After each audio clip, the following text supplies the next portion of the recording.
Hi வணக்கம் மக்களே, எல்லோரும் எப்படி இருக்கீங்க? நல்லா இருக்கீங்களா? இன்றைக்கி பார்த்திங்கன்னா நம்ம வந்து தோட்டத்தில் கொத்தமல்லி தான் வந்து விதைக்க போகிறோம். இந்த மாதிரி கொத்தமல்லி விதைக்கிறது வந்து என்னோட ரொம்ப நாள் கனவு. அது வந்து இன்றைக்கி தாங்க நிறைவேறுது.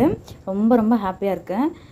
விதை கொத்தமல்லி வந்து கடையில் வந்து வாங்கிட்டு வந்தேங்க. இது வந்து 1/2 கிலோ வாங்கிட்டு வந்தேன். அப்படி மேலாப்பில் வந்து தூவி விட்டுறலாங்க. இதை வந்து தூவி விட்டதுக்கப்புறம் வந்து ஒரு கிளறணும். ஒன்று நம்ம கொத்து வச்சு கிளறலாம், இல்லைனா வந்து கையிலே அப்படியே குச்சி வச்சு கிளறினாலும் வந்து மண் மேலே வந்துச்சுன்னா விதையெல்லாம் வந்து கீழே போயிடும். அதுக்கப்புறம் பார்த்திங்கன்னா நம்ம வந்து தண்ணி கட்டி விட்டுக்கலாம். பாருங்கள், நான் வந்து கொத்து கிடைக்கல, அதனால் வந்து குச்சியில் தான் வந்து கிளறி விட்டேன்.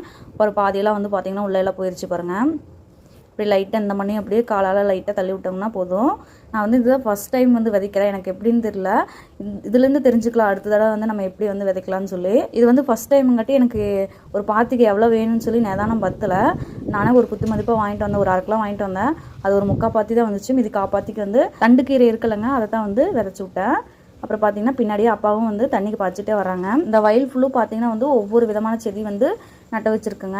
இனி வெயிலுக்கு வந்து எப்படி வருதுன்னு தெரியல. அடுத்தடுத்த வீடியோவில் அந்த செடியில் எப்படி வளர்ந்துருக்குன்னு காட்டுறேன். இந்த காய் செடி போடுறதெல்லாம் வந்து இதுதாங்க ஃபஸ்ட் டைமு. ஸோ எப்படி போடுறதுன்னு சொல்லி ஐடியா இல்லை. நான் வந்து குத்து மதிப்பாக போட்டு வச்சுருக்கேன். நெக்ஸ்ட் டைம் வந்து அதை சரி பண்ணிக்கணுங்க.